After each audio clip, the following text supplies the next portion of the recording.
Hello everyone, आज हम बात करेंगे आईडी फंक्शन इन पाइथन की। एवरी वैल्यू और data item is object in Python. जो भी वैल्यू और जो भी डेटा आइटम है पाइथन में, वो हर वैल्यू हर डेटा आइटम ऑब्जेक्ट कहलाता है। अब ये वैल्यू और डेटा आइटम क्या है?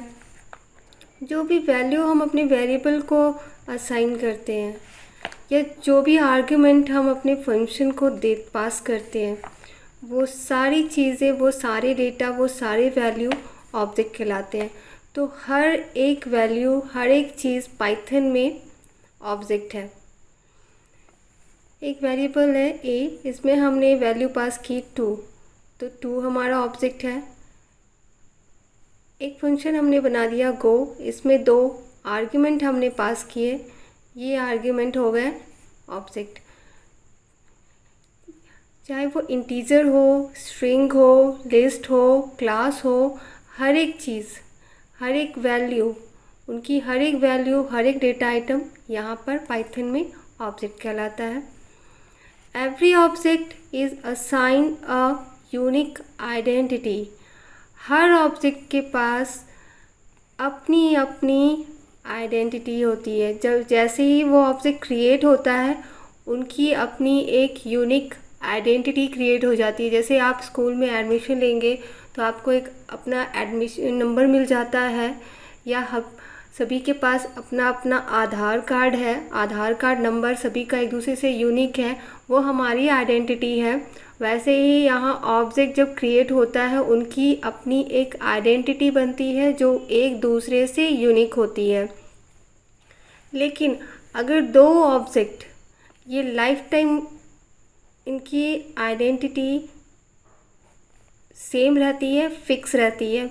लेकिन अगर 2 objects with non overlapping lifetimes have the same ID, 2 object जिनकी लाइफ टाइम जो है, जो उनका लाइफ टाइम है, एक दूसरे से ओवरलैप नहीं कर रहा है, एक साथ नहीं चल रहा है, तो उनकी आईडी सेम हो सकती है।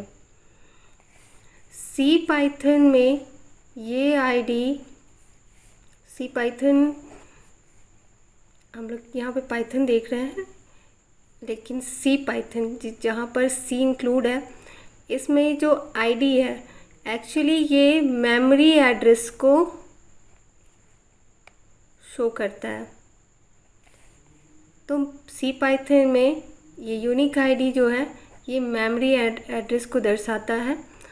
लेकिन यहाँ पर जब हम ऑब्जेक्ट की क्रिएशन करते हैं, ऑब्जेक्ट का क्रिएशन करते हैं, उसको क्रिएट करते हैं, तभी उसके पास अपनी एक आइडेंटिटी क्रिएट हो जाती है as a integer number. Number के फॉर्म में उस ऑब्जेक्ट की अपनी आइडेंटिटी क्रिएट होती है। वो आइडेंटिटी एक दूसरे से यूनिक होती है। अगर हम उस आइडेंटिटी को देखना चाहते हैं, जानना चाहते हैं कि पर्टिकुलर ऑब्जेक्ट या वैल्यू की आइडेंटिटी क्या है, तो वो आइडेंटिटी नंबर हम आईडी फंक्शन की हेल्प से देख सकते हैं। जैसे यहाँ पर एक एग्जांपल है, एन वेरिएबल में हमने असाइन किया है 2। जो वैल्यू हमने असाइन किया, ये है पाइथन के लिए एक ऑब्जेक्ट।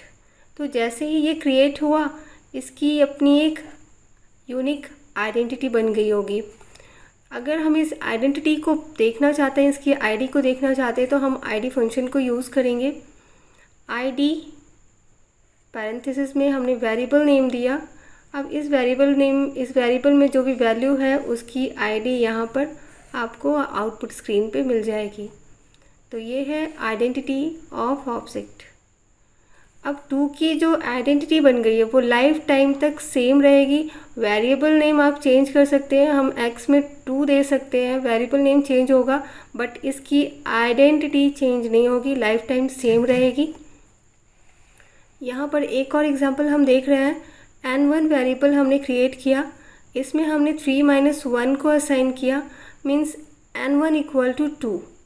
तो 2 की जो आइडेंटिटी क्रिएट हुई थी, जो बनी थी, दोबारा से जब हमने चेक किया आईडी फंक्शन की हेल्प से, तो सेम आईडी हमें प्रोवाइड की गई, मीन्स 2 की आइडेंटिटी जो क्रिएट हुई थी वो फिक्स हो गई है। चाहे हम कहीं भी इसको यूज़ करें, इसकी आइडेंटिटी लाइफ टाइम तक यही रहने वाली है। अब हम इसको थोड़ा पाइथन इंटरप्रेटर, पाइथन आइडियली में यूज़ करके देखेंगे एक्चुअली में ये कैसे वर्क करता है। हम आ गए हैं पाइथन इंटरप्रेटर की विंडो पे। ये है पाइथन का आईडीएली, जहाँ पे हम आईडी फंक्शन को यूज़ करके देखेंगे। हम यहाँ पे उस सभी कुछ ऑब्जेक्ट्स की आइडेंटिटी प्रिंट करवाएंगे। हमने एक वेरिएबल लिया है यहाँ पे a इक्वल टू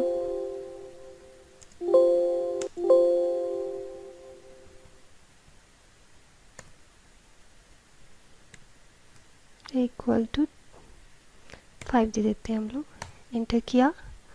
अब हमें इसकी आईडी देखनी है, क्योंकि हमने कहा था कि हम जब भी किसी वेरिएबल में कोई वैल्यू असाइन करते हैं तो उसकी अपनी आईडी, यूनिक आईडी क्रिएट हो जाती है at the time of assignment. और ये 5 इसका ऑब्जेक्ट है। ये वैल्यू जो है जो हमने असाइन की है ये ऑब्जेक्ट कहलाती है पाइथन में। तो इसकी अपनी एक आइडेंटिटी क्रिएट हो गई है। तो हम देखते हैं कि इसकी आईडी क्या है। आईडी फंक्शन यूज़ करेंगे हम इसके लिए आईडी, देन अंडर पैरेंथेसिस हम वेरिएबल नेम देंगे जहाँ हमने स्टोर करके रखा है, देन एंटर। देखिए ये इसकी आईडी है। नेक्स्ट हम लोग दोबारा से इस वेरिएबल को देखें, चेक करके कि वेरिएबल नेम चेंज करने पे क्या आईडी चेंज हो जाती है। Equal to 5 ID 5। देखिए सेम आईडी यहाँ पर है, पहले भी सेम थी, वही आईडी यहाँ पर भी आई है। एक और वेरिएबल हम ले रहे हैं n12 6 - 1 प्रिंट n1, मतलब मीन्स n1 की वैल्यू 5 है। अब आईडी क्या होगी, आईडी सेम होनी चाहिए क्योंकि इसकी वैल्यू 5 हो गई है। सेम आईडी आई फिर से, मीन्स जैसे ही हमने ये वैल्यू को असाइन किया था तो इसकी आइडेंटिटी क्रिएट हो गई थी। अब जब तक हम इसे यूज़ करेंगे लाइफ टाइम तक इसकी वैल्यू, इसकी आईडी यही रहने वाली है। ये था आपका ID function in Python. ID function in Python हम और भी बहुत सारी जगह यूज़ करेंगे, आगे आप एग्जाम्पल देखते रहेंगे इनके।